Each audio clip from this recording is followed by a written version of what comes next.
हाँ बेटा देखेंगे, थोड़ा लास्ट क्लास में हम लोगों ने रेजिडेंशियल स्टेटस खत्म कर लिया था, तो आज जो टॉपिक स्टार्ट करवाने जा रहा हूँ, टॉपिक का नाम है आज income from house property.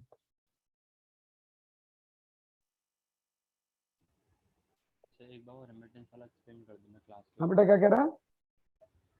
Sir एक बार ना रेमिटेंस वाला एक्सप्लेन कर देना क्लास के बाद। ठीक है, मैं क्लास के बाद कर दूंगा इस पे। ठीक है सर। इसमें देखेंगे पहले इनकम फ्रॉम हाउस प्रॉपर्टी को चेक करेंगे फटाफट से। तो बेटा देखो, पहले तो छोटी सी बात रिकॉल कर लेते हैं हम लोग। हमारे पास कमाने के 5 तरीके होते हैं। पहला, हम पैसा कहाँ से कमाते हैं? सैलरी से। दूसरा, कहाँ से कमाते हैं? हाउस प्रॉपर्टी से कमाते हैं कि किराए पर घर चला के पैसा कमा सकते हैं। तीसरा, कहाँ से कमाते हैं? हम बिजनेस से कमा सकते हैं। चौथा, कैपिटल से कमा सकते हैं। कैपिटल का मतलब जो भी हमारे पास कैपिटल एसेट है उन सबको बेच के हम कमा सकते हैं। और लास्ट कहाँ से कमा सकते हैं हम? इन चारों को छोड़कर, जैसे कि गैम्बलिंग कर ली, लेकिन गैम्बलिंग इन द सेंस की नहीं कि कहीं पर ताश खेलने लग गए, वो सब की बात नहीं चल रही है यहाँ पर।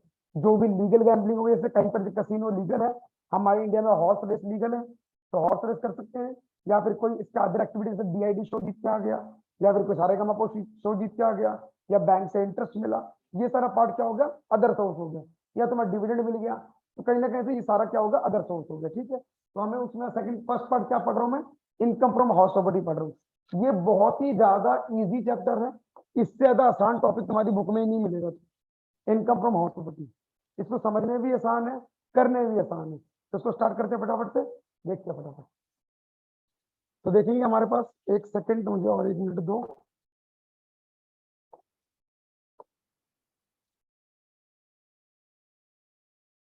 एक सेकंड।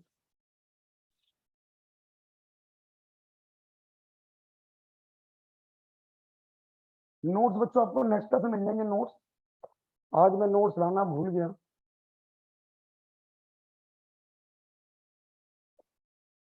ध्यान से देखेंगे। Excuse me, sir. हाँ बेटा बोलो बेटा।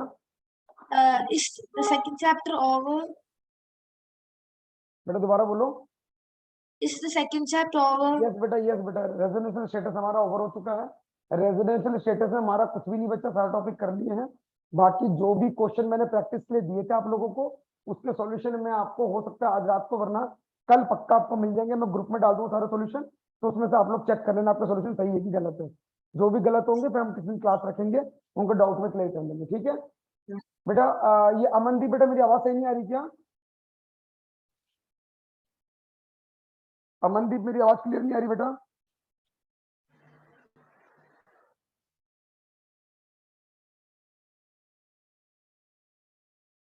बेटा अमनदीप मेरी आवाज क्लियर नहीं आ रही?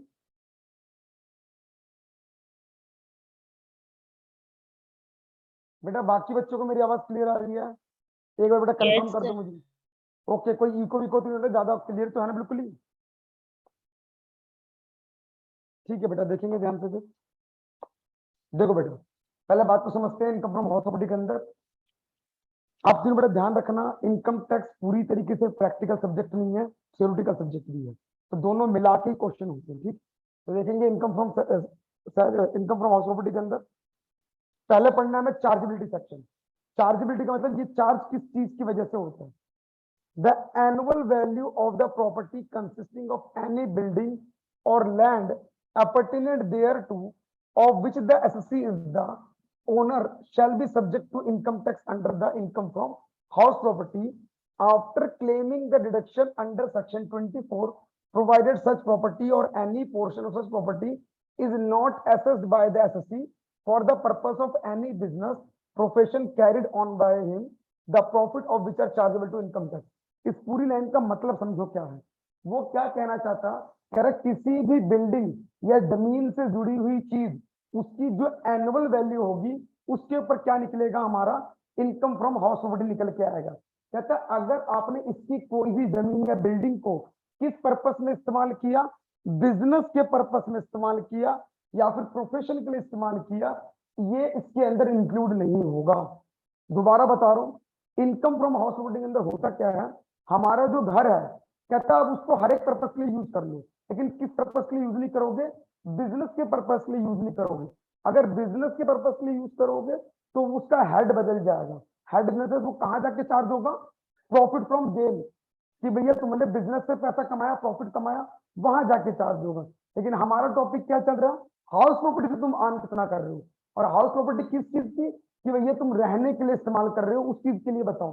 लेकिन अगर तुमने बिजनेस में, मैंने इंस्टीट्यूट खोल दिया उसमें, तो अगर उससे पैसा कमा रहा हो तो वो इसके अंदर नहीं जुड़ेगा। तो ये इसका चार्जेबिलिटी सेक्शन है। तो मैं इसको थोड़ा सा डायग्रामेटिक फॉर्म में लिख देता हूं, आप लोगों को समझने में इजी होगा। ध्यान से देखेंगे एक बारी। सेक्शन 22 साथ के साथ लिखते रहेंगे सारे बच्चे। चार्जेबिलिटी, चार्जेबल कैसे होगा, और जहां बेटा डाउट होगा प्लीज पूछ लेना सारे बच्चे।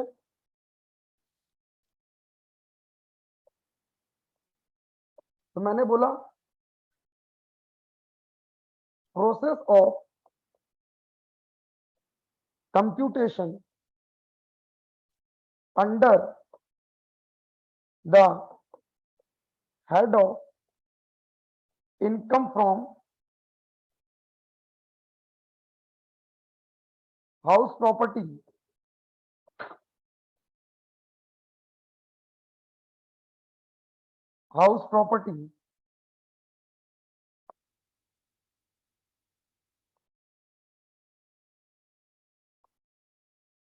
with determine of annual value of annual value. देखो क्या लिखा हुआ, कहता प्रोसेस ऑफ कंप्यूटेशन, इसका जो प्रोसेस होगा कंप्यूट करने का, किस हेड में बेटा, इनकम फ्रॉम हाउस प्रॉपर्टी की हेड में। हम किसके साथ निकालेंगे इसका, एनुअल वैल्यू के अकॉर्डिंग। किसके अकॉर्डिंग, एनुअल वैल्यू किसकी, एनुअल वैल्यू ऑफ प्रॉपर्टी। मैं दोबारा लिख देता हूं इसको थोड़ा सा, determine of annual value of property. तो चार्जिंग सेक्शन क्या कहता है, आप क्या निकाल लो, एनुअल वैल्यू निकाल लो, किसकी, प्रॉपर्टी की। तो जो भी एनुअल वैल्यू होगी उसी के बेस पे हम क्या कैलकुलेट कर लेंगे, इसकी इनकम को कैलकुलेट कर लेंगे। क्लियर यहां तक बात, कोई दिक्कत। नेक्स्ट लिखेंगे, कहता है annual value of such property comprising from buildings, comprising from buildings or land appertinent thereto, of which the assessee is the owner of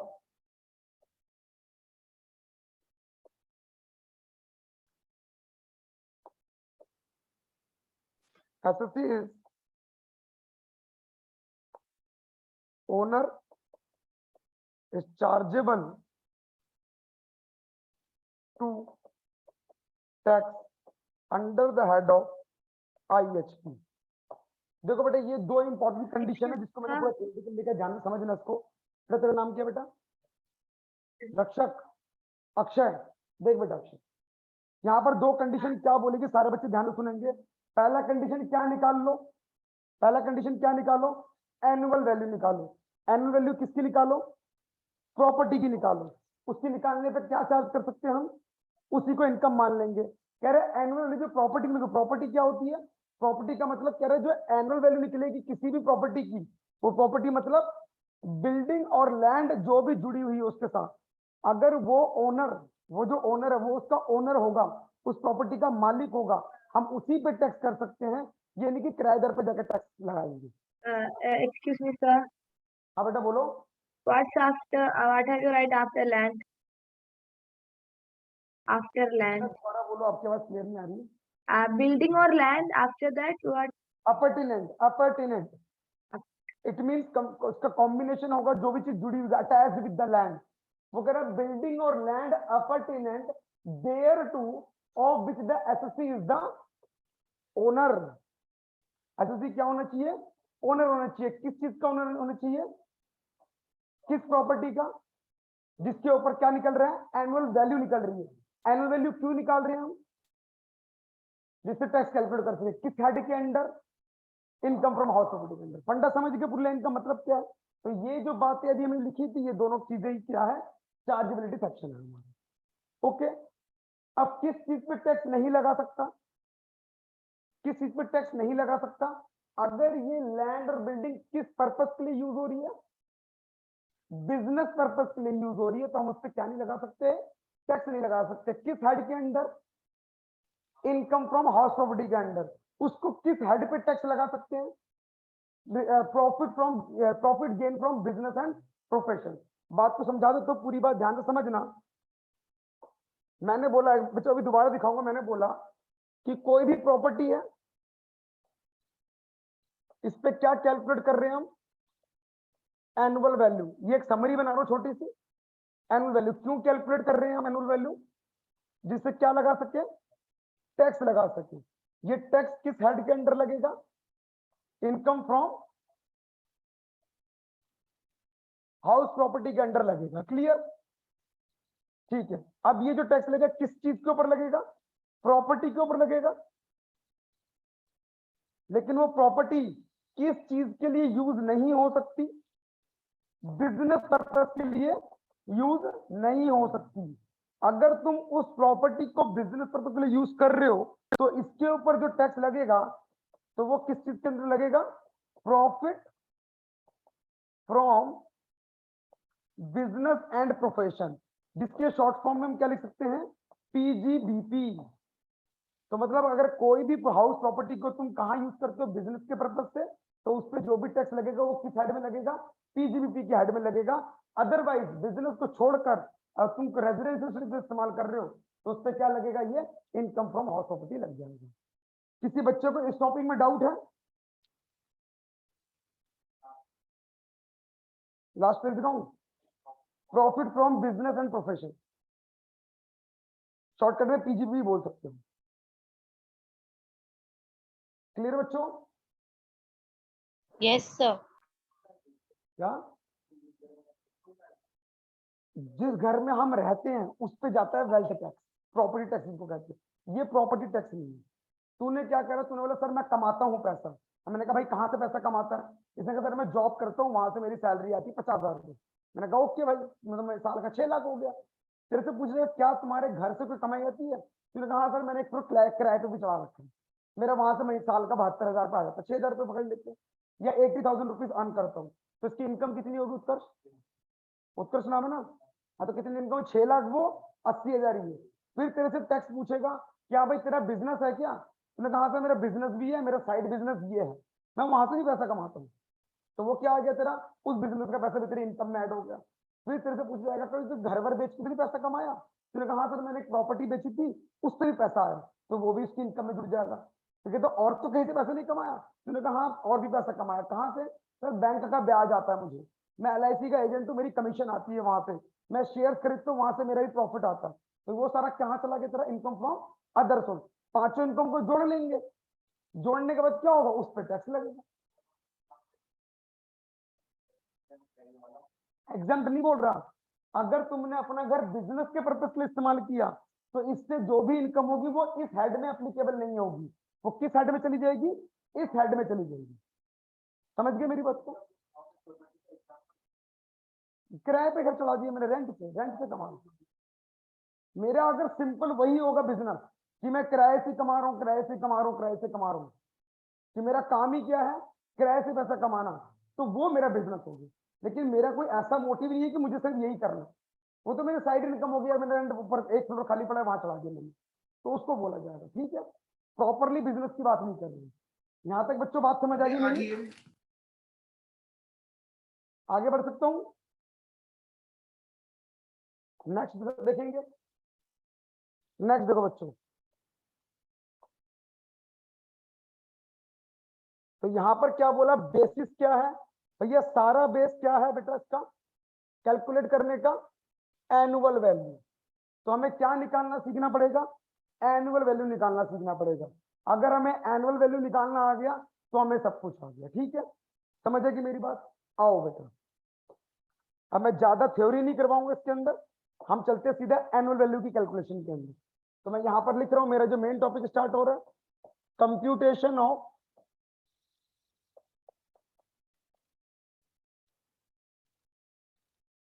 annual value. ये एनुअल वैल्यू कैसे कमाऊंगा, सबसे पहला फॉर्मेट सारे बच्चे बना लेंगे, म्युनिसिपल वैल्यू और फेयर मार्केट वैल्यू। इन दोनों में से जो कम होगा, विच एवर इज हाईएस्ट, दोनों में से जो ज्यादा होगा, विच एवर इज हाईएस्ट, उसको यहां लिख लेंगे, विच एवर इज हाईएस्ट। फिर लिखेंगे स्टैंडर्ड रेंट, स्टैंडर्ड रेंट। इसके अंदर और इसमें, इन दोनों में से जो क्या होगा, which ever is lower, which ever is lower, तो उसको हम यहां लिख लेंगे। फिर आएगा एक्चुअल रेंट या फिर आएगा एनुअल रेंट। इन दोनों में से जो ज्यादा होगा, विच एवर इज हाईएस्ट, उसको हम यहां लिख लेंगे और इसी को क्या बोलेंगे, ग्रॉस एनुअल वैल्यू। इसको क्या बोलेंगे हम, ग्रॉस एनुअल वैल्यू। मेरी बात समझ आई, दोबारा बता रहा हूं बेटा, उसका ध्यान से समझिए बेटा, थोड़ा सा बेटा दिमाग लगाना पड़ेगा, ठीक है ना, थोड़ा सा समझना पड़ेगा चीजों को। म्युनिसिपल वैल्यू और फेयर मार्केट वैल्यू, तो ऐसा लिख देते हैं ए और बी, ए बी और ए में और बी में जो ज्यादा होगा उसको बाहर लिख ले। तो मैं इसको नंबरिंग करके दिखाऊं तुम्हें, नंबरिंग से जल्दी समझ जाओगे। फॉर एग्जांपल ये 100 है, ये 200 है, विच एवर इज हाईएस्ट 200, तो लिख दिया 200 रुपये।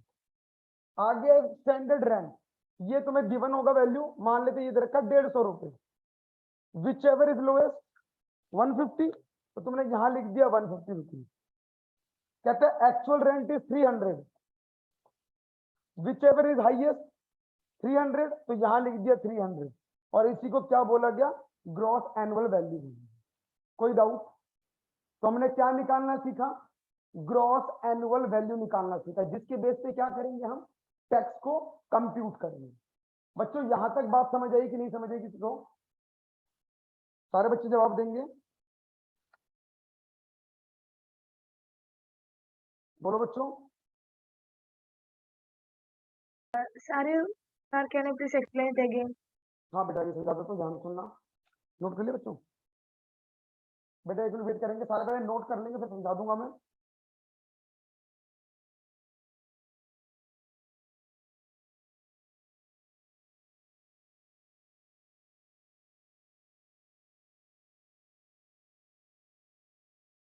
समझ आ गया यहाँ तक बात, क्लियर है? देखो बेटा, तुम्हारे दिमाग में अगर कुछ आ रहा होगा कि सर इसके बाद तो चैप्टर था हमारा इनकम फ्रॉम सैलरी, मैंने सैलरी अभी जानबूझ के नहीं उठाई, क्योंकि सैलरी चलेगा थोड़ा सा लंबा टाइम। इनकम फ्रॉम हॉस्पिटल छोटा टॉपिक है, हो सकता है हमारा 3-4 क्लास में खत्म हो जाए, उससे पहले ही खत्म हो सकता है, इसलिए छोटा टॉपिक पहले उठा लेते हैं, और एग्जाम में इसके क्वेश्चन भी कंफर्म है। उसके बाद सैलरी उठाएंगे, सैलरी थोड़ा लंबा चलेगा। ये सारे बच्चे नोट कर लेंगे, फिर मैं कराता हूँ। डन? छोटे से समरीज के लिए तो एक बार दोबारा ध्यान से देख लेंगे। तो मैंने क्या सीखा, कंप्यूट, मैंने कहा compute net annual value of house property. मैंने क्या बोला कि आपको क्या निकालना है, नेट एनुअल वैल्यू निकालनी है। बेटा ध्यान से सुनिए बेटा, नेट एनुअल वैल्यू निकालने का फॉर्मेट क्या है, हमने पहले लिखा ग्रॉस एनुअल वैल्यू, इसमें से करेंगे less municipal tax, municipal tax, वो भी कौन सा, पेड बाय ओनर, जो किसने दिया हो, ओनर ने दिया। अगर कोई किराएदार देगा वो नहीं, जो मालिक देगा उसकी बात कर रहे हैं। माइनस किया, क्या आ गया मेरा, नेट एनुअल वैल्यू आ गई। ठीक है, अब क्वेश्चन मेरा यहां राइज हुआ, इसे इसको कैसे निकालेंगे। सो वर्किंग नोट 1, मैंने इसको क्या दे दिया, एक सेकंड बच्चों, हमने इसको क्या दे दिया, वर्किंग नोट 1 दे दिया। इसको सॉल्व करते हैं। तो मैंने वर्किंग नोट 1 में क्या बनाया, working note 1 compute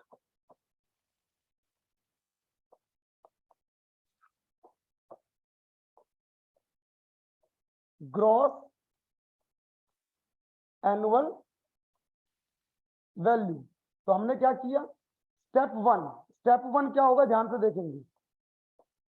municipal value, municipal value तुम्हें क्वेश्चन में गिवन होगी, म्युनिसिपल वैल्यू और फेयर मार्केट वैल्यू, इसको एफएमवी के नाम से भी जानते हैं, फेयर मार्केट वैल्यू। शॉर्टकट क्या है इसका, म्युनिसिपल वैल्यू, इसका क्या, फेयर मार्केट वैल्यू।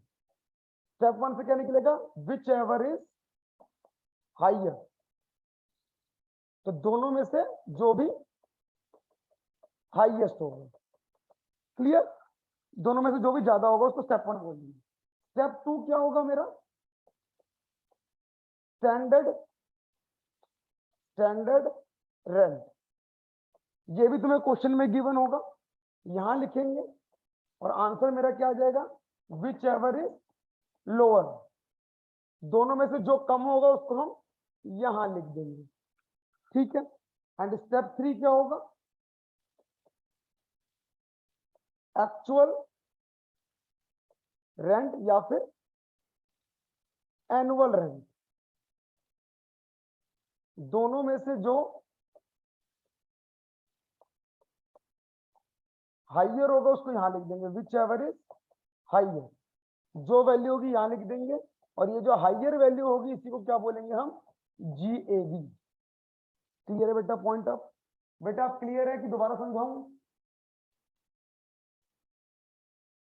बेटा सबको क्लियर है बच्चों, बता दीजिए हाँ बेटा क्लियर है सबको।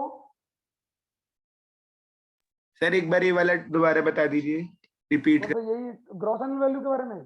जी जी। ठीक है, एक क्वेश्चन करते हैं, उसमें समझते हैं सारी चीजें।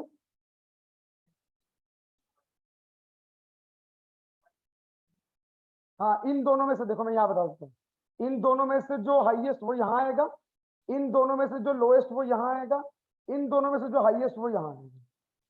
ठीक है, अब एक क्वेश्चन करते हैं बेटा, तेरा भी डाउट उसी में क्लियर हो जाएगा, तुम बातें समझ आ जाएगी। देखेंगे ध्यान से क्वेश्चन को।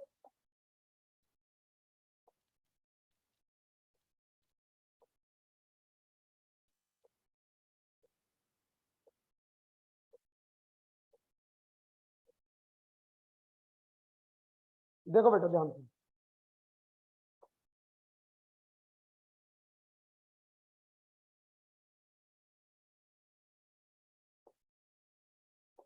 हम क्वेश्चन बना लेते हैं क्योंकि शायद यहाँ पर कुछ प्रिंट मिस्टेक हो गया। देखेंगे केस 1,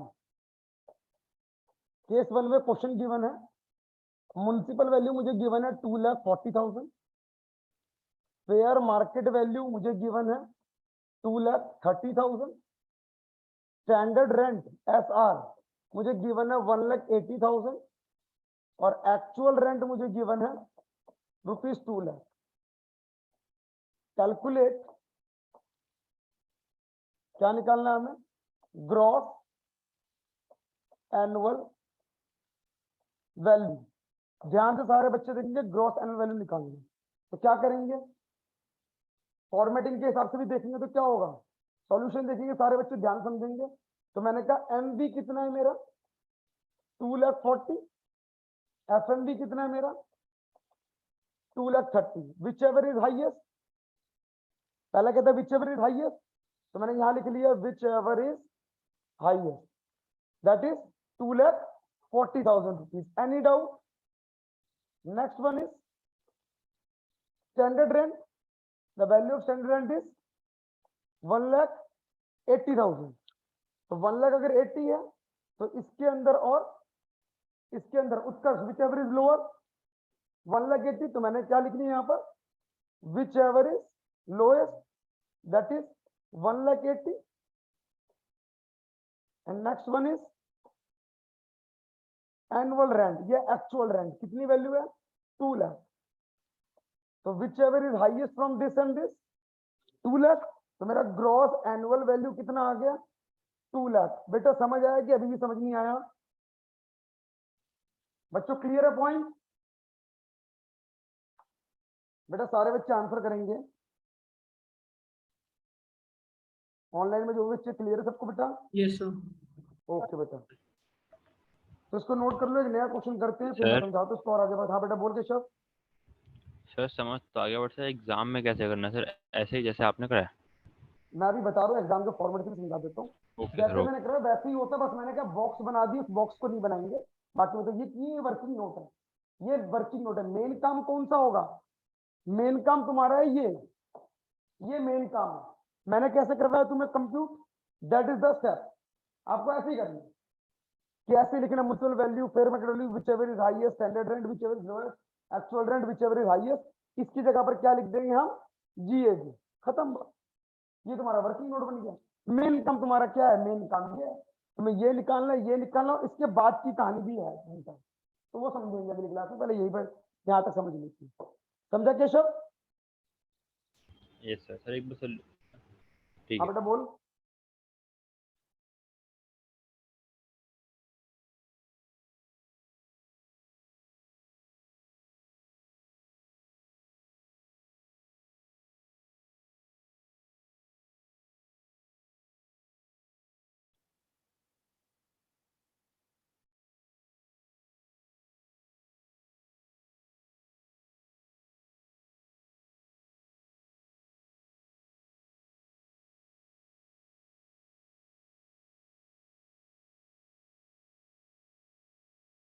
तो नोट कर लो, फिर क्वेश्चन लिखवाता हूँ आगे।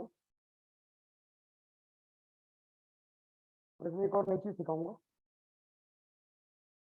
और बेटा ये बहुत ही ज्यादा स्कोरिंग चैप्टर है, मतलब ये चैप्टर समझ आ गया ना, समझ आ नहीं करा। सबसे छोटा चैप्टर 15 मार्क्स, पूरे जितने भी टॉपिक है हमारे सबसे छोटा चैप्टर यही है, और 15 मार्क्स का क्वेश्चन एग्जाम में आ रहा है। खाली ये नहीं चैप्टर में जो जो चीजें लिखती है, तो लेकिन ये है कि देखिए इसमें कोई मुश्किल तो दिखी नहीं, सब आसान ही, मुश्किल क्या कुछ नहीं है। तो मतलब ये कि ज्यादा कोई ट्रिकी टॉपिक नहीं है, बहुत इजी टॉपिक है। ये सब गिवन होगा तुम्हें, सब गिवन है। थ्योरी ऐड में मैं थ्योरी के नोट्स दूंगा अभी, जैसे मैंने अभी थ्योरी बता रहा था, उसमें ये कि प्रॉपर्टी का मतलब क्या होता है मैंने ज्यादा नहीं बताया, तो उसको नेक्स्ट क्लास में देखेंगे प्रॉपर्टी का मीनिंग क्या होता है। अभी मेरे थ्योरी में मैंने क्या चीज सीखी, एनुअल वैल्यू, तो पहले उसको निकालना सिखाऊंगा, फिर जब प्रॉपर्टी की बात होगी फिर प्रॉपर्टी का मतलब समझा दूंगा। ठीक है, शुरू करें। और बेटा क्वेश्चन करते हैं फटाफट से, सारे बच्चों ने उम्मीद है नोट कर लिया होगा।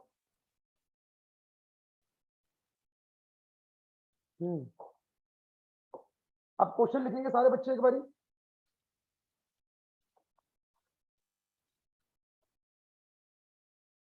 नेक्स्ट क्लास से बेटा आपको नोट्स मिल जाएंगे।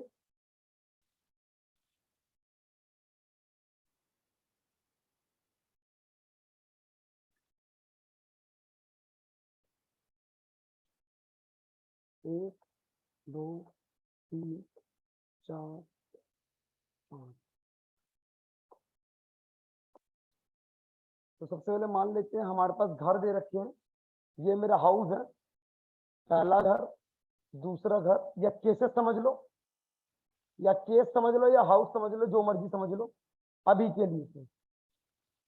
ठीक है, तो पहला जो है मेरे पास गिवन है एमबी, फिर गिवन है एफएमबी, एफएमबी, फिर गिवन है स्टैंडर्ड रेंट, फिर गिवन है एक्चुअल रेंट। आपको क्या कंप्यूट करना है सबके अंदर, कंप्यूट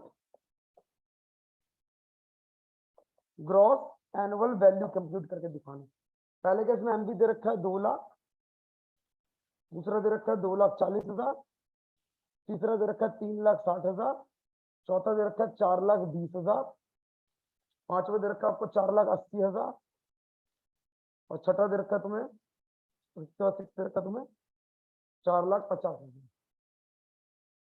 4, 5, 6, ठीक है। नेक्स्ट एफ दे रखा तुम्हें 2,40,000, 3,00,000, 4,00,000, 4,20,000, 5,00,000 और तुम्हें दे रखा 5,00,000। नेक्स्ट दे रखा है एक्चुअल रैंक, एक सेकेंड, नॉट एप्लीकेबल, यहाँ दे रखा 2,40,000, यहाँ दे रखा तुम्हें 5,00,000, 3,00,000, not applicable 4,80,000 and actual rent is 1,80,000, 3,60,000, 4,80,000, 3,60,000, 5,40,000 and 4,20,000। ये बेटा क्वेश्चन है, मुझे आप लोग क्या निकाल के दिखाओगे? जीएवी निकाल के दिखाओगे, जीएवी की वैल्यू कितनी होगी, और मुझे उम्मीद है कि आप लोग निकाल लोगे। करो, करके दिखाओ बेटा जल्दी से, हो जाएगा। सारी चीजें हमें गिवन है, हमें बस क्या निकालना है? जीएवी निकालना। शुरू हो जाए बेटा,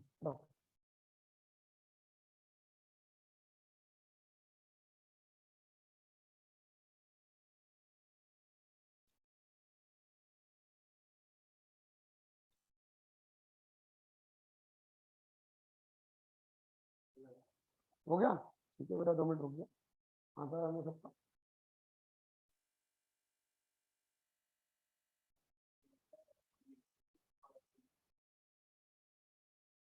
सर ये स्टैंडर्ड रेंट 0 ले लेंगे तो एनए है। नहीं, बस यही समझा रहा। देखो बेटा, जब भी स्टैंडर्ड रेट नॉट एप्लीकेबल होगा तो हमारे लिए क्या होगा? जो स्टेप 2 है वो गायब हो जाएगा। मतलब क्या हो जाएगा? जैसे कि कहाँ गया मेरा स्टेप, ये रहा। अगर स्टैंडर्ड रेट, ध्यान से बच्चों, सारे बच्चे सब बात सुनेंगे मेरी, यही पॉइंट था जो मुझे समझाना था। मान लेते हैं स्टैंडर्ड रेंट की वैल्यू क्या है? 0 है, ये वैल्यू ही नहीं है, तो हम क्या करेंगे? पूरे स्टेप को ही खत्म कर देंगे। ये स्टेप भी खत्म हो गया, तो क्या हुआ? इन दोनों में से हाईएस्ट और इन दोनों में से हाईएस्ट। समझ गए मेरी बात? जब भी स्टैंडर्ड रेंट 0 या नॉट एप्लीकेबल लिखा होगा तो हम स्टेप 2 को खत्म कर देंगे, जिसमें हम स्टैंडर्ड में लोअर लेते थे। हम सीधे क्या करेंगे? ऊपर वाली और नीचे वाली वैल्यू का हाईएस्ट ले लेंगे, उसी को जीएबी निकाल देंगे। ठीक है, तो इस वाले कंडीशन में क्या हुआ बेटा? इन दोनों में से हाईएस्ट कितना? 2,40,000, और इन दोनों में से हाईएस्ट कितना? सर 240 जीबी हो जाए। तो जीएबी क्या होगा? 240। Any doubt? क्लियरिटी आ गई दिमाग के अंदर? करो, आगे करो फटाफट से।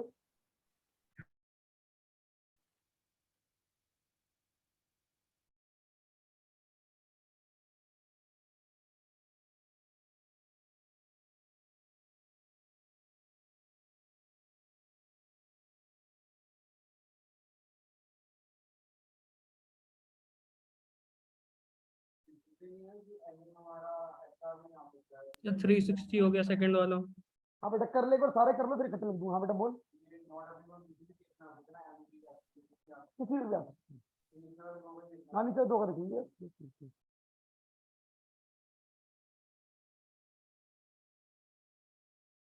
सर हो गए। हो गया बेटा? क्या क्या आंसर है सबका? सबका हो गया? Yes sir. सेकंड आंसर क्या है बेटा? सर 3,60,000। 3,60,000। थर्ड का? 4,80,000। 4,80,000। फोर्थ का? 3,60,000। 3,60,000। फिफ्थ का? 5,40,000। 5,40,000। और सिक्स का? 4,80,000। 4,80,000।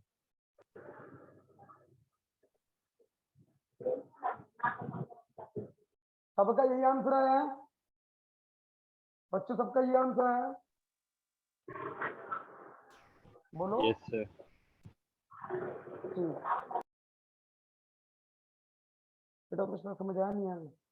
आगे देखो, ये जो स्टेप है ना, जब तुम्हें अच्छी तरह से आ जाएगा ना, इतना टाइम नहीं लगेगा इसमें। इसमें करना ही क्या था? कुछ नहीं करना था। दोनों में जो ज्यादा, इन दोनों में जो कम, इसमें जो ज्यादा। यहाँ फटाफट सी बात थी। इसमें ज्यादा क्या है? 4 लाख। इन दोनों में ज्यादा क्या है, कम क्या है, 4 लाख। इन दोनों में क्या है, 4,80,000 ज्यादा।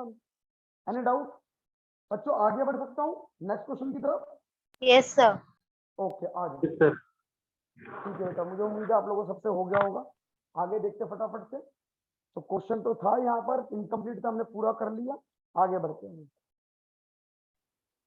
देखो ये सारी थ्योरी जो है ना, मैंने शॉर्ट में समझा दी सारी चीजें कि ये जो रेंट क्या होता है, ये सब हमारे क्लियर हो गई। इसके अंदर थ्योरी कुछ नहीं आती इस एग्जाम के लिए। एग्जाम में अगर पूछा भी जाएगा वो आगे बताऊंगा क्या पूछेंगे अभी, ठीक है? देखो बेटा ध्यान से, क्वेश्चन नंबर 5 पॉइंट, अरे ये तो हो गया ना हमारा, ये रहा। ध्यान से देखेंगे बेटा क्वेश्चन को। देखो बेटा क्वेश्चन क्या कहता है, एक्स के पास कितने घर हैं? 3 हाउसेज इन दिल्ली। कह रहा house 1 house 2 house 3। Number of residential unit, कितने यूनिट है इसके पास? 2 यूनिट है। हाउस 1 में कितने यूनिट है? 2 यूनिट है। हाउस 2 में कितने यूनिट है? 1 यूनिट है।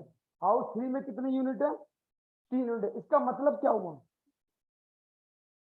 नहीं, रेजिडेंशियल मतलब इस एक घर के अंदर 3 वो 2 बने हुए अलग अलग रहने के लिए, 2 कमरे समझ लो या 2 फ्लोर समझ लो। इस हाउस में कितने फ्लोर है?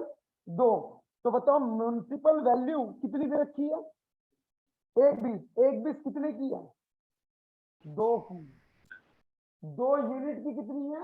1/20। यहाँ पर 1 यूनिट की कितनी है? 72,000। और यहाँ पर 3 यूनिट की कितनी है? तो मतलब 1 यूनिट की कितनी होगी? 20। 20,000 हो गई। समझ आएगी? 20,000 होगी। तो मतलब अगर मैं इंडिविजुअल इंडिविजुअल निकालूं तो क्या करूंगा, इन सबको 2 से डिवाइड, तो अकेले का पता चल जाएगा। इन सबको 3 से डिवाइड, तो मुझे क्या पता चल जाएगा? अकेले का पता चल जाएगा। अभी आगे देखते हैं अकेले की काम है कि नहीं है। Next,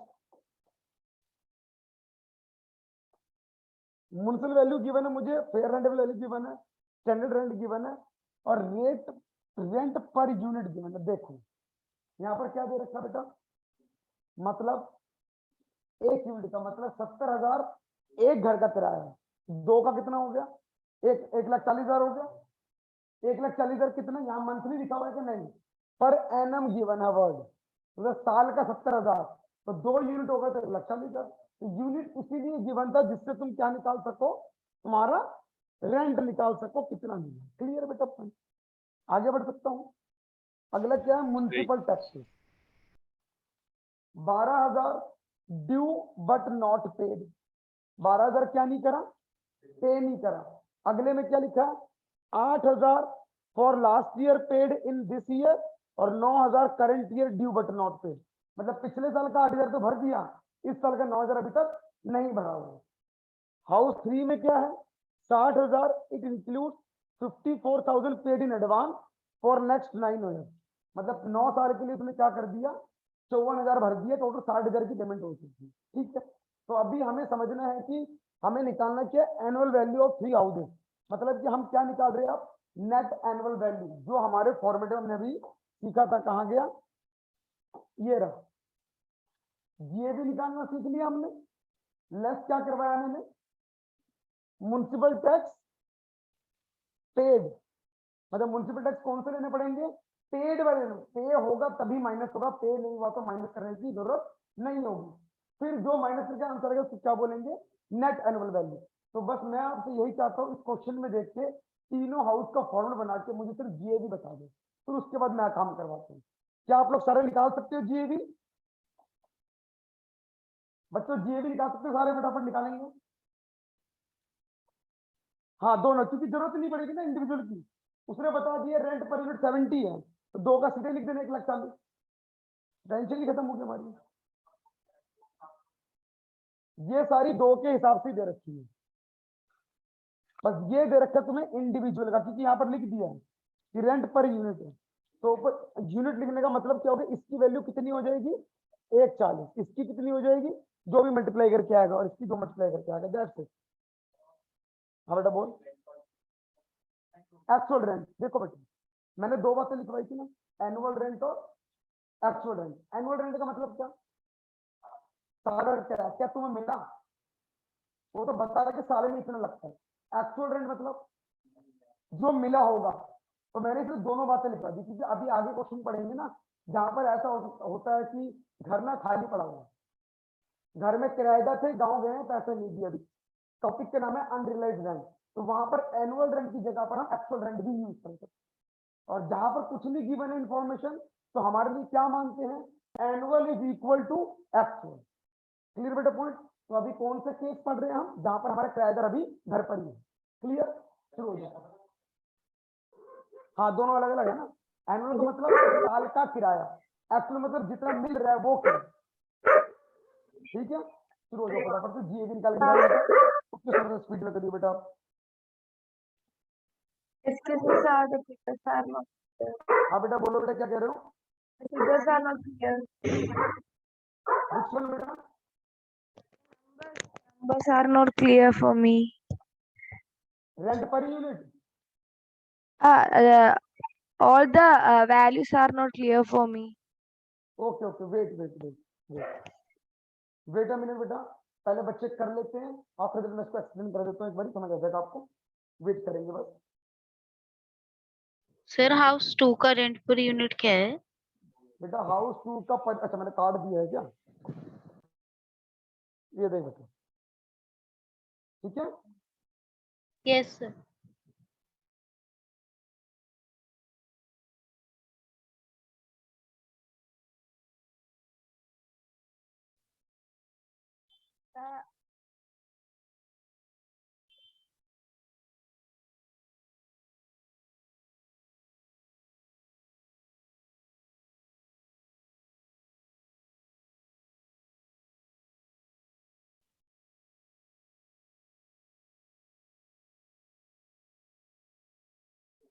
done? Yes sir. देखेंगे बेटा एक बार। Yes sir.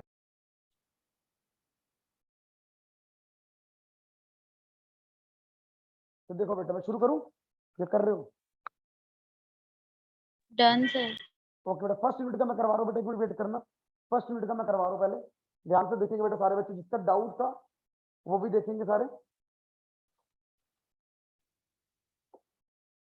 ओहो, एक सेकंड। तो मैंने क्या किया यहाँ पर, ये क्वेश्चन नंबर हमारा 2 है, जिसमें मैंने क्या किया, पहले मैंने निकाला हाउस 1। देखो फॉर हाउस 1, ओके। तो बताओ म्युनिसिपल वैल्यू कितनी है क्वेश्चन के अंदर? इट्स 1,20,000। सी बेटा, municipal value is 1,20,000। Fair rental value is 1,50,000। 1,20,000 for 2 unit. 2 unit के लिए, क्योंकि यहाँ पर क्या नहीं लिखा, per unit is not given. यहाँ पर ये नहीं लिखा कि पर यूनिट है, ये क्या कहता है, इतनी वैल्यू है। तो हम समझ गए पूरे के लिए वैल्यू है। तो मैंने यहाँ पर क्या लिख दिया, 1,20,000। Fair market value is 1,50,000। तो यहाँ पर क्या लिखा मैंने, which ever is highest, the amount is 1,50,000। Next, standard rent. What is the standard rent amount? 130. 1,30,000. तो मैंने यहाँ पर क्या लिख दिया, standard rent is 1,30,000। But never use shortcut in the exam. Exam में आपको क्या पूरा नाम लिखना पड़ेगा, ठीक है। यहाँ पर क्या लिख दिया, विच एवर इज लोअर। क्या हो गया ये, 1,00,000। क्लियर? क्या नीचे कर दूं? गर्मी लग रही है?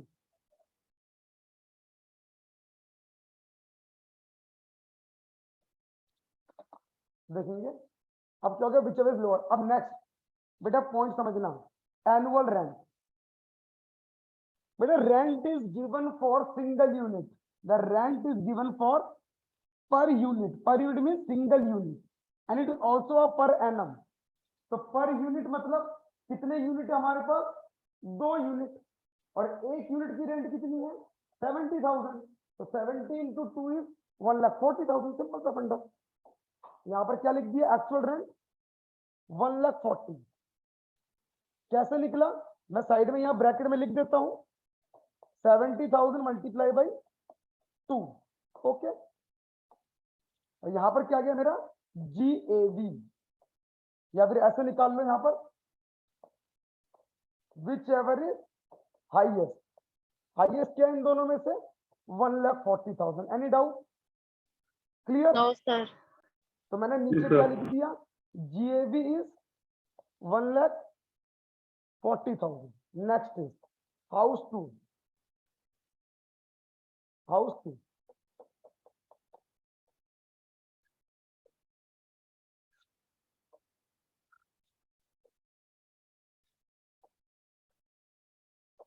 Again municipal value is 72,000. 72, 75, 80। तो मैं यहाँ पर फटाफट लिख लेता हूँ, 72, 75 and the standard rent is 80. So first of all, whichever is highest is 75, whichever is lowest 75, and the actual rent is, or 84. annual rent is 84,000. 84,000 into 1, only 84,000 एक ही unit है, तो मैंने यहाँ क्या लिख दिया, 84,000, whichever is highest 84,000. So my GAV is 84,000. Now house number 3. Again, municipal value 60,000, 75,000 and 72,000. 60,000, 72,000 and 75,000. एक बार फिर भी चेक कर लेते हैं, Sir, उल्टा है. sir, उल्टा लिख 70. दिया मैंने, 60, 75,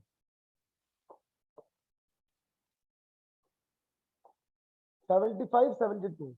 Whichever is highest, this one, whichever is lowest, 72,000.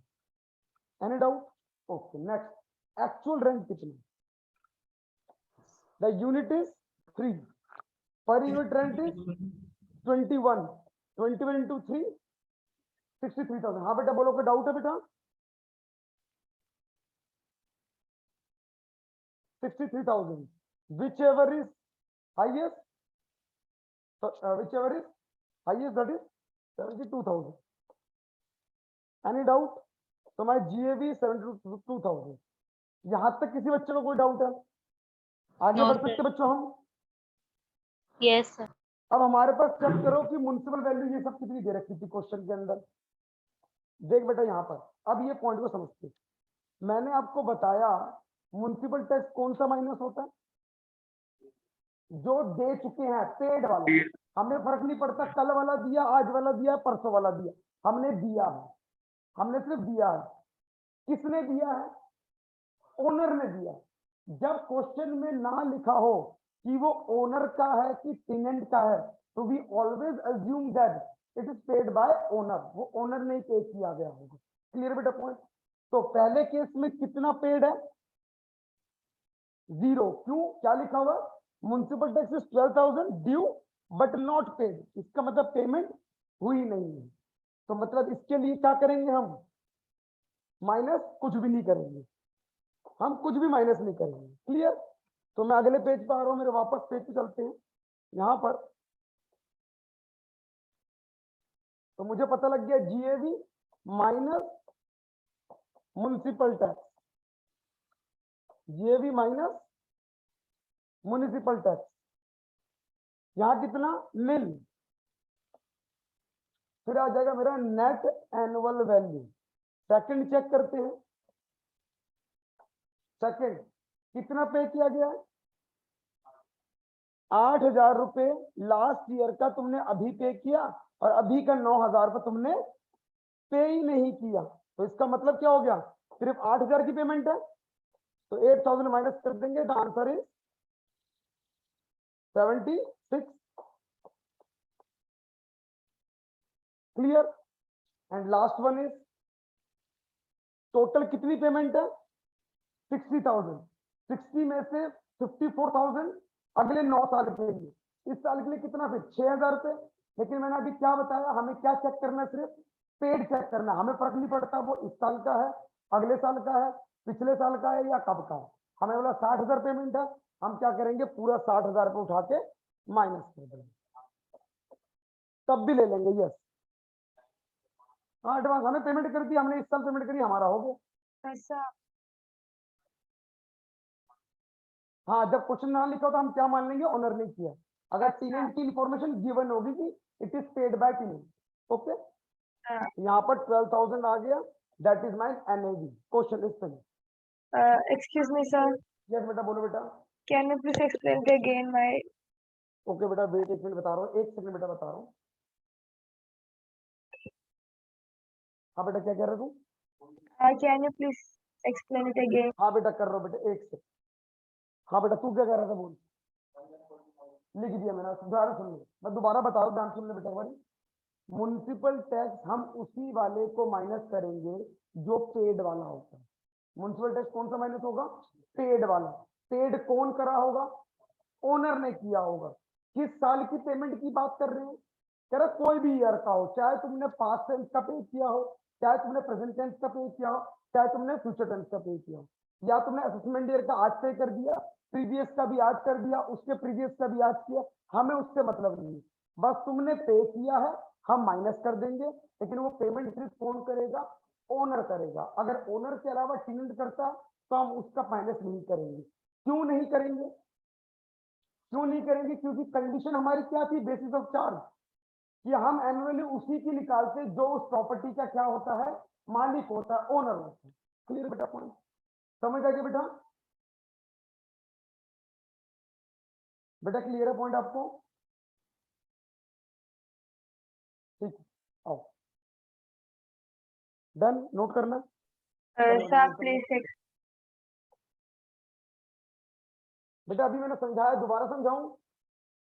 sir, please explain it again. Okay बेटा, देखो भैया, दोबारा समझा रहा हूँ एक बार। देखो भैया, आप लोग नोट कर लो, जिसको नोट करें तो मैं समझा देता एक बार। देखो बेटा, क्वेश्चन में आपको मुनिसिपल वैल्यू गिवन थी, हाउस वन की 120, 72,000 and 60,000। FMV is given 150, 75 and 75,000। हमें क्या निकालना है, विच एवर इज हाईएस्ट। तो इन दोनों में से हाईएस्ट कौन सा है, 1,50,000। इन दोनों में से हाईएस्ट कौन सा है, 75। इन दोनों में हाईएस्ट कौन सा है, 76,000। ठीक है, फिर हमें गिवन क्या था, स्टैंडर्ड रैंक, ये गिवन था सबका। फिर मुझे क्या करना है, इन दोनों में से लोएस्ट चेक करना है। The lower is 1,30,000। इन दोनों में से लोएस्ट चेक करना है, द लोएस्ट इज 75,000। और इन दोनों में से लोएस्ट चेक करना है, द लोएस्ट इज 72,000। फिर हमें निकालना था एक्चुअल रेंट, और हमारे क्वेश्चन हमें क्या गिवन था, रेंट पर यूनिट गिवन था। फर्स्ट हाउस के 2 यूनिट थे एंड लास्ट हाउस के 3 यूनिट थे, और सेकंड हाउस के सिंगल यूनिट था। तो जितने भी यूनिट थे रेंट के अकॉर्डिंग मैंने मल्टीप्लाई कर दिया, 70,000, 84,000, 21,000, and which ever is highest is 1,40,000। इन दोनों में हाईएस्ट 84, इन दोनों में हाईएस्ट 72,000। फिर मैंने क्या कर दिया, इन सबको क्या मान लिया, जीएबी मान लिया। जीएबी में से क्या करेंगे, म्युनिसिपल टैक्स को माइनस कर देंगे। म्युनिसिपल टैक्स कौन सा माइनस करेंगे, जो पेड वाला होगा। वो भी पेमेंट किसने करी होगी, सिर्फ ओनर ने करी होगी। पेमेंट चाहे पास्ट ईयर की हो, प्रीवियस ईयर की हो, चाहे फ्यूचर ईयर की हो, हमें दोनों ही माइनस कर देंगे। तो फर्स्ट केस में क्या बोला, 12,000 ड्यू बट नॉट पेड, तो मैंने माइनस नहीं करा। सेकंड केस में क्या बोला, 8,000 paid for previous year but now 9,000 for current year is due but not paid, तो मैंने सिर्फ 8,000 माइनस किया, और लास्ट में पूरा का पूरा 60,000 माइनस कर दिया। ये मेरा क्या निकल के आ गया, एनएवी निकल के आ गया, that net annual value. Clear बेटा पॉइंट? और नेक्स्ट क्वेश्चन करेंगे, अब थोड़ा सा और डिफिकल्टी बढ़ाते हैं इसके अंदर। ठीक है, नोट कर लिया बेटा, एक बार नोट कर लिया बेटा। बेटा 1 मिनट वेट करेंगे।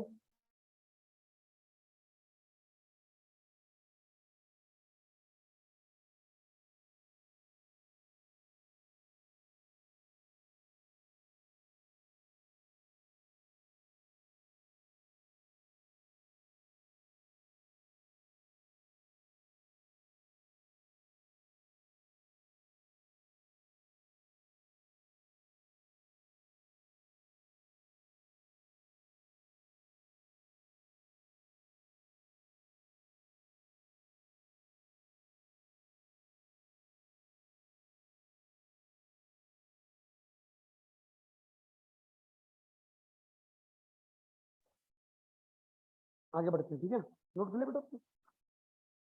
नेक्स्ट देखेंगे, तो ये क्वेश्चन हमारा डन है। आगे बढ़ते थोड़ा सा,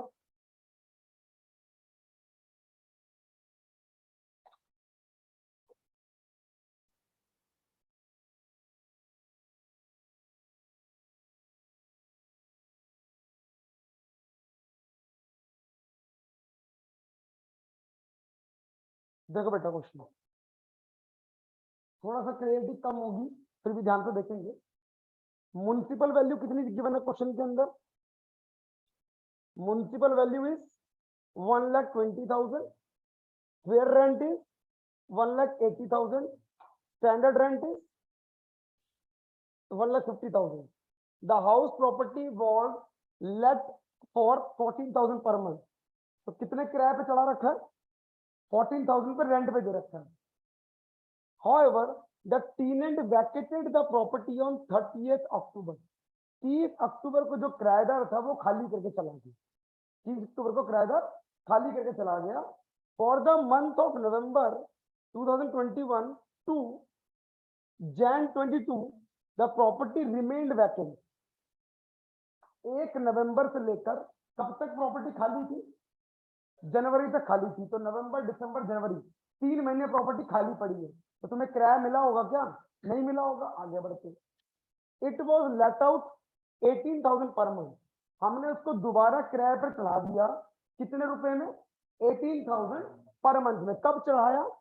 1 फरवरी 2022 को चढ़ाया। तो मतलब अब फरवरी में रहा होगा और मार्च में भी रहा होगा किराए पर। Municipal tax paid were 15% of the municipal value. कह रहे जो म्युनिसिपल वैल्यू है उसका 15% क्या है?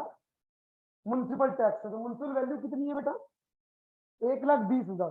1,20,000 का 15% क्या हो जाएगा? वो हो जाएगा तुम्हारा म्युनिसिपल टैक्स हो जाएगा। ठीक है, तो आप लोग मुझे सिर्फ इसमें जीएबी निकालना दिखा सकते हो? नहीं कर सकते, मुझे करवाना पड़ेगा। क्यों? इसमें कौन सा केस आ गया कि घर मेरा खाली पड़ा हुआ था, और घर खाली होगा तो किराया भी तो नहीं मिला होगा। किराया कहाँ मिला होगा? तो मुझे अलग चीज करनी पड़ेगी। और बेटा ध्यान से समझते इस कंसेप्ट को, ये एक नया कंसेप्ट है, ध्यान समझेंगे। देखो ध्यान, मुश्किल नहीं है, बहुत आसान है। 2 मैथड समझाऊंगा।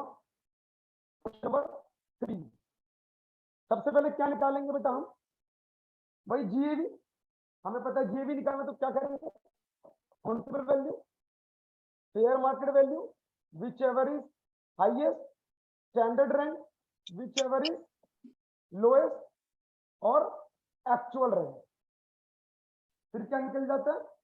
विच एवर इज हाइएस्ट, जिसको हमने क्या नाम दिया?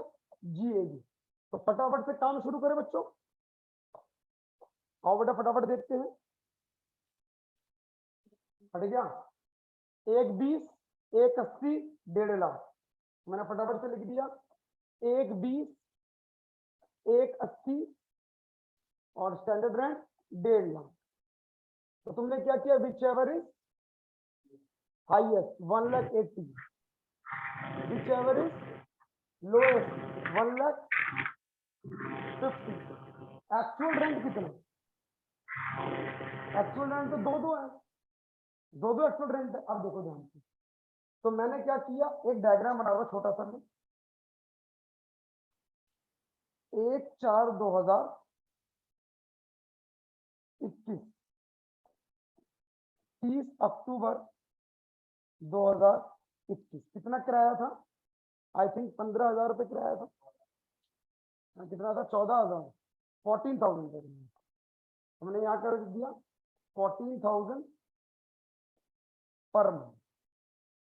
ठीक है, फिर क्या हुआ? घर खाली पड़ा रहा। कब तक खाली पड़ा रहा? 1 फरवरी, जनवरी तक खाली पड़ा रहा। 1 फरवरी को फिर किराए पे चढ़ाया और 31 मार्च तक। तो इन 2 महीनों में कितना किराया? 18,000 रुपए पर मंथ, और यहाँ 14,000 रुपए पर मंथ। यहां तक कोई डाउट? पक्का? अब ध्यान से देखिए, तुमने करा 14,000 पर मंथ, तो हिसाब लगा लो कितना हो गया?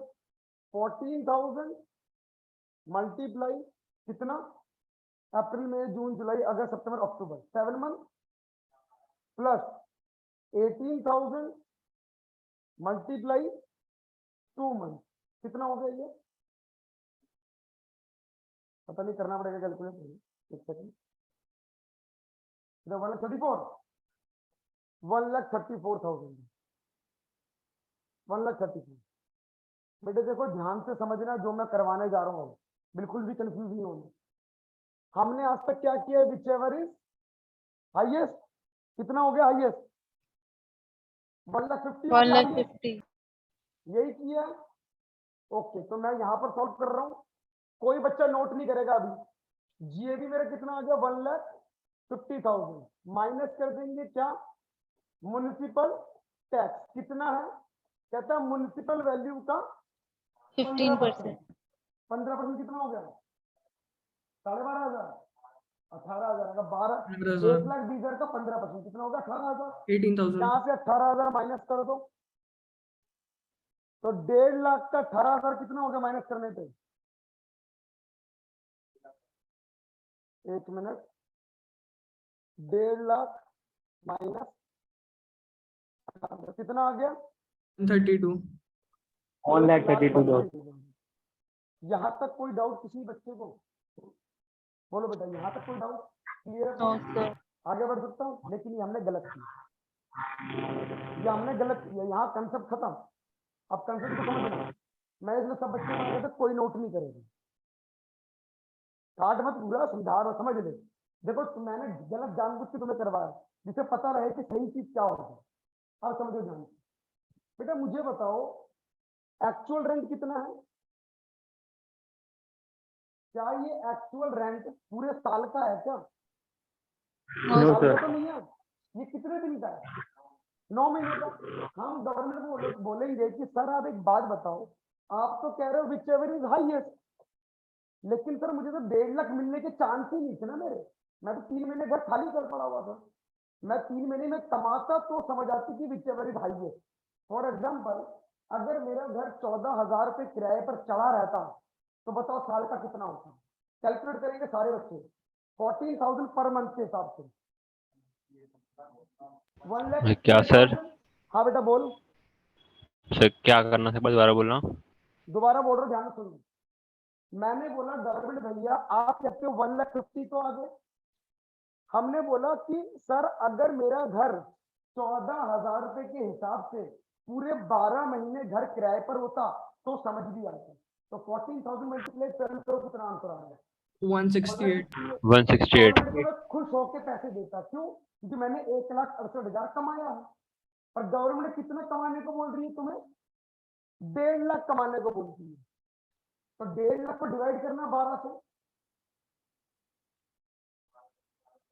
12,500। तो गवर्नमेंट कहती है कि आप अपने घर का किराया जो है ना वो 12,500 रुपए पर महीने का चार्ज कर सकते हैं। तो अगर आप उससे ज्यादा कमाओगे तो सीधे वो जीएडी बन जाएगा। तो तभी तो हम विच एवर इज हाईएस्ट करते हैं। अगर ये 14,000 पूरे साल का होता तो कितना आ रहा था? 160। तो गवर्नमेंट तेरे से कम पे पैसा लेगी कि ज्यादा पे लेगी? ज्यादा पे लेगी, तो इसलिए फोकस है 1,68,000 पे। बट यहाँ पर घटना क्या घट गई? यहाँ घटना क्या घट गई? हमने कहा सर मेरा तो घर 3 महीने के लिए खाली था, तो मैं जो 3 महीने पैसा कमा ही नहीं पाया, तो मैं आपको पैसे कैसे दे दूं? मैं आपको पैसे कैसे दे दूं? तो ऐसे कंडीशन में क्या करेंगे, इन दोनों में जो लेस होगा उसको, या फिर सीधा ये समझो जो भी एक्चुअल रेंट होगा उसको ले लेंगे। क्या बोला मैंने? जो भी एक्चुअल रेंट होगा उसको ले लेंगे। ये बात दिमाग में घुसी कि नहीं घुसी? बेटा किस किस से समझ नहीं आया मैं दोबारा समझा दूंगी। दोबारा समझा, ध्यान से देखिए कंसेप्ट को। ये गलत है, ये अमाउंट नहीं आएगा, देखो ध्यान से। अच्छा पहले मैं सॉल्यूशन लिखवा देता हूँ सीधा, फिर मैं इसको पूरे कंसेप्ट को लेता हूँ। बेटा माइनस करीब कितना आ रहा? 1,16,000, 1,16,000 ये हमारा आंसर है। ये आंसर कैसे वो बता देता हूँ। ये देखो ये रहा मेरा आंसर 1,16,000। अब ये कैसे निकला, क्या कंसेप्ट समझते हैं? देखो ध्यान, अभी तक मैंने क्या समझाया है? स्टैंडर्ड रेंट, जो भी निकलता था। और जैसे मान लेते हैं MB FMB, छोटी सी फिगर ले लेते हैं, 1000, 2000 which ever is highest, 2000 which ever is lowest, 1000। इस 1000 का मतलब क्या आ रहा है? एक्चुअल में यही तो आ रहा है, स्टैंडर्ड रेंट। फिर मैं क्या लेता था? Annual rent. एनुअल रेंट का मीनिंग क्या है? पूरे साल का पैसा। तो पूरे साल का, मैंने कहा सर मेरा घर ना किराए पे चढ़ा हुआ है, मैं महीने के 1000 रुपए लेता हूँ, तो साल के कितने लूंगा? 12,000। Which ever is highest 12,000। तो गवर्नमेंट मुझे बता, तेरे को कमाने को कितना बोल रही है? 1000 रुपए। तू कितना कमा रहा है? तो टैक्स किससे भरेगा? क्लियर पॉइंट, कोई दिक्कत तो नहीं है। तूने कहा सर आपने ये जो बात बोली बिल्कुल समझ आ गई। अगर एक्चुअल में ऐसा होता, कैसा होता? एक्चुअल रेंट जो है मेरा है तो 12,000 रुपए पर मंथ, लेकिन इसमें से 3 महीने मेरा घर खाली पड़ा हुआ था। 3 महीने घर खाली पड़ा हुआ था। तो मुझे पहले ये बताओ एनुअल रेंट कितना है मेरा? 12,000 इंटू 12 एनुअल रेंट है। क्या बेटा तूने पूरे 12 महीने कमाए पैसे? नहीं कमाए। तो क्या गवर्नमेंट को तू अपनी पूरी कमाई का पैसा दे सकता है जो कमाया ही नहीं तूने? हम टैक्स किस पे देंगे? जो मैंने कमाया होगा। तो मैंने कहा सर मैंने यहाँ पर सिर्फ कमाया कितना? 12,000 इंटू 9, 1,08,000। तो मैं आपको 1,08,000 पे टैक्स देने को राजी हूँ। तो यहाँ पर कौन सा कंसेप्ट खत्म हो गया? विच एवर इज हाईएस्ट वाला। हाईएस्ट वाला कंसेप्ट कब रहेगा? जब तुमने पूरा साल ही पैसा कमाया होगा। लेकिन यहाँ कंडीशन क्या होगी? हमने पूरा साल पैसे ही नहीं कमाए। क्यों नहीं कमाए? क्यों घर खाली पड़ा था मेरा। तो भैया मैंने जितना कमाया उस पर मेरे से टैक्स ले लो, जितने महीने पे कमाई करी उतने पे टैक्स ले लो। इसलिए मैंने तुम्हें 2 चीजें इकट्ठी लिखवाई थी स्टार्टिंग में, क्या? एक्चुअल रेंट और एनुअल रेंट। एक्चुअल रेंट का मतलब जो मिला, और एनुअल रेंट जो तुम्हारा साल में बनता है। समझ गए मेरी बात? तो आओ चलते वापस क्वेश्चन की तरफ, एक बार दोबारा डिस्कस करते इस पॉइंट को। सर हाँ बेटा मैं दोबारा क्या समझा रहा है? हूँ, ध्यान से देखेंगे। Explain the point. हाँ बेटा मैं दोबारा समझा रहा हूँ, ध्यान से देखेंगे सारे बच्चे। देखो बेटा यही कंसेप्ट समझने वाला और कुछ नहीं, टॉपिक खत्म। एक और रह जाएगा जिसमें अनरियलाइज रेंट कहते हैं। घर तो है, किराएदार भी है, लेकिन यहाँ नहीं है, गाँव गया है या लॉकडाउन कंडीशन। हाँ बेटा हाँ, तो मैंने बताया ना गलत है, सही करवा रहा। देखो ध्यान से, इन दोनों में जो हाईएस्ट था वो मैंने लिख दिया, इन दोनों में जो लोएस्ट था वो मैंने लिख दिया। यहाँ पर गवर्नमेंट मुझे कितना कमाने को बोल रही है? वो कहती देवेश भैया आप ना 1.5 लाख रुपए कमा सकते हो पूरे साल का। कितना कमा सकते हो? 1.5 लाख रुपए। मतलब गवर्नमेंट ने standard rent control act, standard rent control act क्या होता है कि रेंट को कंट्रोल करना। लेकिन यहाँ नहीं होता रेंट कंट्रोल। कौन करने जाएगा रेंट कंट्रोल? बस वो बोलता है। जैसे कि ये प्रॉपर्टी है, यहाँ पर कोई भी घर खरीदोगे या किराए पर दोगे 70,000 80,000 रुपए किराया है, लेकिन अगर हम अकॉर्डिंग टू गवर्नमेंट देखेंगे वो रेंट कम है। तो यहाँ स्टैंडर्ड रेंट कितना बोल दिया? 1.5 लाख रुपए पूरे साल का। लेकिन मैंने अपना घर कितने पे किराए पे चला रखा था? 1,40,000 सॉरी 14,000 रुपए। फिर जब खाली हुआ फिर 18,000 रुपए पे चला रखा। बात समझ रहे हो? तो मतलब यहाँ क्या हुआ कि मैंने बोला कि मैं 14,000 रुपए साल का कमा सकता था, लेकिन कमा नहीं पाया। क्यों? मेरा किराएदार खाली करके चला गया। कितने महीने खाली रहा? मैंने कहा यहां से लेकर ये पीरियड में कमाया नहीं। तो कहता कहां से कहां तक कमाया तूने? मैंने कहा यहां से यहां तक कमाया और यहां से यहां तक कमाया। तो कहते जितना भी तूने अर्न किया इसी पे टैक्स दे दे, जितना अर्न किया उसी पे टैक्स दे दे। अब मेरे लिए ये सारे पॉइंट ऊपर के क्या हो गए? बेकार हो गए। मेरे लिए सारा क्या हो गया? वेस्ट हो गया। क्यों? सीधा मुझे एक्चुअल रेंट पे टैक्स देना पड़ा टैक्स। और आप देखोगे हम शुरू से एक्चुअल रेंट पे टैक्स दे रहे हैं, शुरू से एक्चुअल रेंट पे टैक्स दे रहे हैं। ठीक है, दूसरी बात समझा रहा हूँ, ध्यान से समझना बेटा। थोड़ा सा ट्रिकी है पर बहुत इजी भी है, समझिए। मान लो गवर्नमेंट कहती है कि आप ना 10 लाख कमा सकते हैं, और 10 लाख में ऐसा समझते हैं। इसी क्वेश्चन में मोल्ड कर रहा हूं बेटा। स्टैंडर्ड रेंट मान ले 180 है। कितना है? 180। और मान लेते हैं एक्चुअल रेंट तूने 14,000 किराए पे चढ़ा रखा है। कितने पे? 14,000 किराए पे। तो साल का कितना हो गया? 1,68,000। अब बचा टैक्स किस पे दूंगा? 1,80,000 पे दूंगा। क्यों? गवर्नमेंट ने क्या बोला कि भाई तू 180 कमा सकता है। वो गलती तेरी है, तूने कम रेट पे क्यों चढ़ाया? कुछ फंडा समझा? दोबारा समझो। गवर्नमेंट ने एक रेंट बना दिया कि तुम्हें इतना देना ही देना है। 5,000 रुपये पर महीना किराया चलाओ, तो साल का कितना कमा रहे हो? 60,000। तूने कहा तेरा दोस्त, तूने 3,000 किराया पे दे दी, तो गवर्नमेंट के दोस्ती यारी देखेगी? गवर्नमेंट क्या बोलेंगी? भाई मेरे 60 रुपए दे रखा। और सुन, तूने 5,000 रुपये किराए पे चढ़ाया, लेकिन 3 महीने तेरा घर खाली था, तो मतलब तूने क्या 3 महीने कमा पाया? नहीं कमा पाया, तो गवर्नमेंट वो छोड़ देगी। लेकिन अगर कम रेंट पे चढ़ाएगा वो नहीं छोड़ेगी। तो फंडा समझिए कि बच्चों अभी भी समझ नहीं आया? बोलो बेटा। Yes, sir sir. हाँ बेटा, बोल बेटा। सर जैसे फर्स्ट केस में अगर हमारा जो रेंट था अगर वो 160 आता, जैसे यहाँ पे हाँ, एक्चुअल रेंट 1,34,000 आया, अगर वो 160 आता तो फिर हम हायर देखते लोअर देखते? हायर देखते हैं। भाई जब तुमने स्टैंडर्ड रेंट से जैसे तुम ज्यादा कमा लोगे, तुम्हें पेमेंट करनी पड़ेगी पूरी की। लेकिन अगर स्टैंडर्ड ओके रेंट से सर। कम कमाओगे, कम कमाने की कंडीशन है। क्या कंडीशन है? कि घर खाली पड़ा हो या फिर किराएदार ने किराया नहीं दे पाए, तो कम पे लगेगा, वरना हमेशा किस पे लगेगा? ज्यादा पे लगेगा। देखो अपना पक्का। ठीक है, तो मेरा ये सारी कंडीशन सर? से क्या फर्क पड़ा? हाँ बेटा बोलो। सर जैसे वेकेंट वाले केस में हम जो एक्चुअल रेंट है वही लेते हैं, तो सर हमको ऊपर का दिखाना है कि स्किप दिखाना कर? पड़ेगा, दिखाना पड़ेगा, ओके सर। दिखाना पड़ेगा। बस यहाँ पर आप क्या लिख दोगे? भैया जीएवी मेरी कितनी आ गई? 1,34,000 आ गई। क्यों? Due to vacancy, due to vacancy my GAV is 1,34,000। Sir, so uh, if we sir, can you explain the last point in English? In अरे last. भाई सुनो, यहाँ पर जो तेरा पॉइंट है सर, ऊपर को कैलकुलेट करने की जरूरत नहीं है। ऐसा नहीं है बेटा, कैलकुलेट करके फिर भी दिखाना पड़ेगा। कैलकुलेशन दिखानी पड़ेगी आपको। उसका लॉजिक लिख दोगे कि 1,34,000 क्यों आया? क्यों आया? Due to vacancy. समझ आ गई मेरी बात? बेटा ध्यान से सुन लो, दोबारा बता देते हैं। यहाँ पर ये खत्म हो गया। 1 मिनट। विद जीएबी, हाँ बेटा उसको हम जीएबी में लिख देंगे। अब जैसे 1,34,000 आ गया, तो मैंने इसको उठा के 1,34,000 पे लिख दिया। और ये म्युनिसिपल टैक्स कैसे कैलकुलेट किया मैंने? 1,20,000 का 15%। तो ये आ गया मेरा आंसर। आई बात समझ? पक्का? कोई डाउट है? अब मैं छोटा सा सर ये केस उठाता हूँ। दो केसेस में होता है ना, एक तो वैकेंसी के टाइम पर और दूसरा जब टेनेंट पे नहीं कर पाता।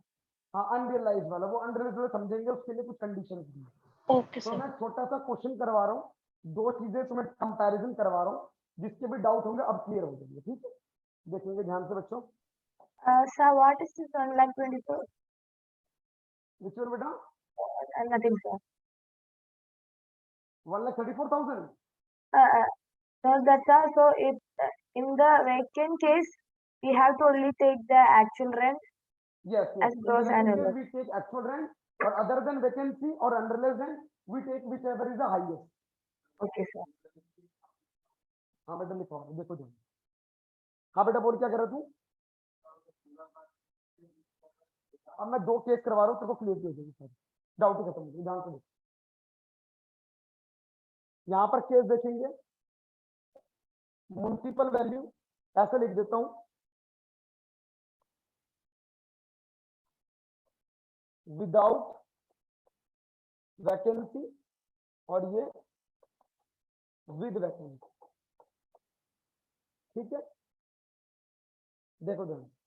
मान लेते हैं municipal value is 10,000 per month, 10,000 per month. FMB is, वैसे तो म्युनिसिपल वैल्यू होती है कभी भी per month, municipal value is 12,000 per month. Standard rent is 9,000 per month. Actual rent is 8,000 per month. So what is the value of GAV? तो क्या हो गया, whichever is highest, whichever is और whichever is highest. But यहाँ पर problem क्या आई, 1,20,000, 1,44,000, whichever is highest 1,44,000. What is the amount of standard rent is 1,08,000, whichever is lowest 1,08,000, and the actual rent is 96,000. तुम्हारे दिमाग में question arise होना चाहिए कि सर एक्चुअल रेंट कितना है यहाँ पर 96 और स्टैंडर्ड रेंट कितना है यहाँ पर 1,08,000, तो वी हैव टू पे टैक्स ऑन 96 ना। बट यहाँ पर क्या हुआ, without vacancy government said that कि आपको कितना रेंट लेना है, आप कम से कम 9,000 रुपए तो ले ही सकते हो। लेकिन गलती किसकी, गवर्नमेंट की, तुम्हारी, क्योंकि तुम लोगों ने रेंट कम लिया। कितना लिया, 8,000। तो गवर्नमेंट कहती है अपना मुंह मत दिखाइयो कि भैया मैं तो तेरे पे पूरे पे पैसा लूंगा। तो which ever is highest 1,80,000। Any doubt? ठीक है, अब सेम केस वहां पर चलते हैं, कॉपी पेस्ट। मान लेते हैं यहां पर 2 मंथ की वैकेंसी थी, कितनी थी, 2 मंथ की वैकेंसी थी। Again municipal value 120, fair market value 144, which ever is highest 144, standard rent is 1,08,000, which ever is lowest 1,08,000, actual rent is 2 month vacancy, इसका मतलब 8,000 रुपए पर कितना, 10 महीने कितना हो गया, 80,000 रुपए हो गया। 80,000। तो अब गवर्नमेंट को हम क्या बोलेंगे कि सर अब तो मेरा घर खाली पड़ा था, तो आप कुछ किराया कम कर सकते हो। तो यहाँ पर जो 2 महीने का था, यहाँ पर मैं क्या लूंगा, 80,000। ये मेरा क्या बन जाएगा, GAV बन जाएगा। ठीक है, कोई डाउट? पक्का? बस ठीक है, यहाँ पर छोटा सा रेक्टिफाई करूंगा, ध्यान से समझना चीजों को। अब गवर्नमेंट यहाँ पर तो क्या बोल सकती है, गवर्नमेंट बोल सकती है ठीक है बेटा मैं तेरे को 2 महीने का कंसेशन दे दूंगा, बट गलती तेरी है। क्या, तू रेंट कम क्यों ले रहा है? मैंने तेरे को कितना लेने को बोला, 9,000, तू कितना ले रहा है और फिर भी तू कंसेशन मांगने आ रहा है। तो जब भी ऐसे केसेस होंगे ना, हमेशा स्टैंडर्ड रेंट की वैल्यू एक्चुअल रेंट की वैल्यू क्या होगी, ज्यादा होगी। कितनी होगी, ज्यादा होगी। तो हम इसको कितना कर लेते हैं, 10,000 कर लेते हैं। कितना कर लेते हैं, 10,000 कर लेते हैं। तो 10,000 के हिसाब से कितना हो गया, 1,00,000 हो गया। अब गवर्नमेंट को बोलेंगे कि सर अब तो कम कर दो रेंट, अब तो मैं 10,000 ले रहा था लेकिन 2 महीने मेरा घर खाली पड़ा हुआ। कहता ठीक है भाई, अब 1,00,000 आज पे मत दे तू 1,00,000 पे टैक्स देगी। तो तेरे लिए GAV कितनी होगी, 1,00,000 होगी। क्लियरिटी होगी? अरे ये तो मैंने क्वेश्चन में थोड़ा भाव में आके गलत क्वेश्चन ले लिया था, लेकिन क्वेश्चन में ये होगा हमेशा एक्चुअल रेंट हायर ही होगा। बहुत कम केसेस है जहां पर एक्चुअल रेंट कम दिया जाता है, लेकिन मैंने तुम्हें दोनों समझा दी कि कम में क्या होगा, ज्यादा में क्या होगा। हमने क्वेश्चन भी किया है, दिखाऊं? तुम ही लोगों ने क्वेश्चन किया था, दिखाता रुक जाओ तुम्हें भी। जहां पर तुम लोगों ने अभी सॉल्व किया मुझे दिखाया ये आंसर कहाँ गया, 1 सेकंड दिखा रहा हूँ। क्वेश्चन नंबर 1 था, यही वाला है क्या? नहीं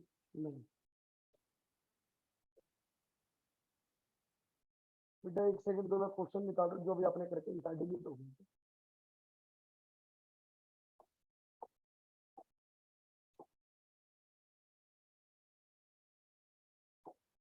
इस वन नहीं, इसी में होगा।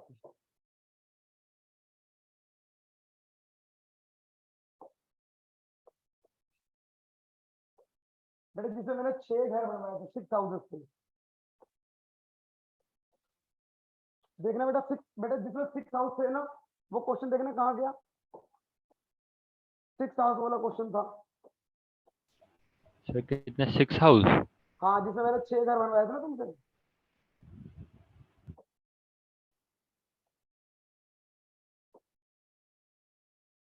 बताओ यार, क्वेश्चन ही गायब हो गया। हाँ, क्वेश्चन तो निकाल देते होंगे, निकालते हैं थोड़े।